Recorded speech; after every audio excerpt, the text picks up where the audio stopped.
थोड़ा सा ऐसा महसूस हुआ कि we'll have to cross the line. Sometimes we'll have to finish the game.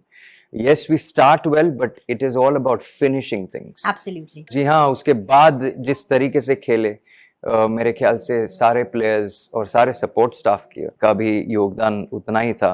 मेरा सपोर्ट स्टाफ जो है वो उतनी ही मेहनत से काम कर रहा था और मैं हमेशा उनका शुक्रगुजार रहूँगा।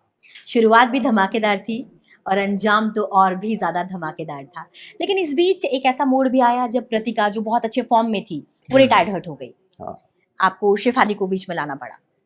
इनिशियली मन में कुछ ख्याल रहे होंगे, नो डाउट शेफाली ने बहुत अच्छा परफॉर्म किया, लेकिन जब उसी समय जब एक अच्छे फॉर्म में चल रहे खिलाड़ी को रिटायर्ड होने के कारण किसी और से रिप्लेस किया जाता है, तो मन में क्या आता है? कोई डर उस समय, क्योंकि आप you are very near to finals. देखिए, बहुत सारे चीज़ें थे इस वर्ल्ड कप में, बहुत सारे उतार चढ़ाव आए।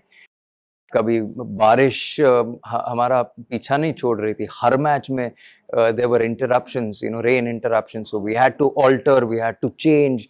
The strategies had to be changed. The planning was changed.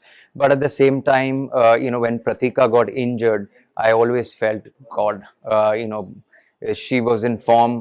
The opening partnership जो है वो बहुत महत्वपूर्ण होती है। जैसे आपने कहा, शुरुआत अच्छी होनी चाहिए पर अंजाम उतना ही बेहतर होना चाहिए।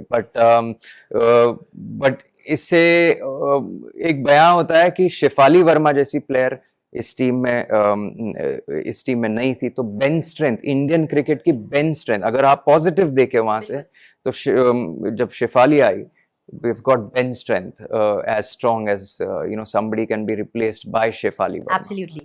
अब मैं एक बड़े टफ टास्क की बात करूंगी। वो मोमेंट जब शायद सबको लगा कि पता नहीं अब क्या होगा, जब हम लोग सेमीफाइनल्स में ऑस्ट्रेलिया के खिलाफ मैच जीत रहे थे, लगभग जीतते जीतते कहीं कहीं पीछे लग रहे थे, क्योंकि एक बहुत बड़ा स्कोर था, उसे चेज करना बहुत डिफिकल्ट था, और सबसे बड़ी सामने जो टीम थी वो फॉर्मर चैंपियंस थी।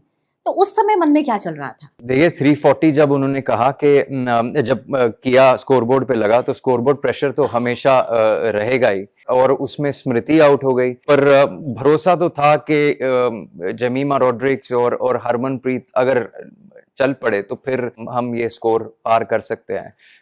पर क्रिकेट में कुछ कहा नहीं जा सकता जब तक आप आखिरी रन स्कोर नहीं करते। It is not over till the last ball is bowled and till the last run is scored.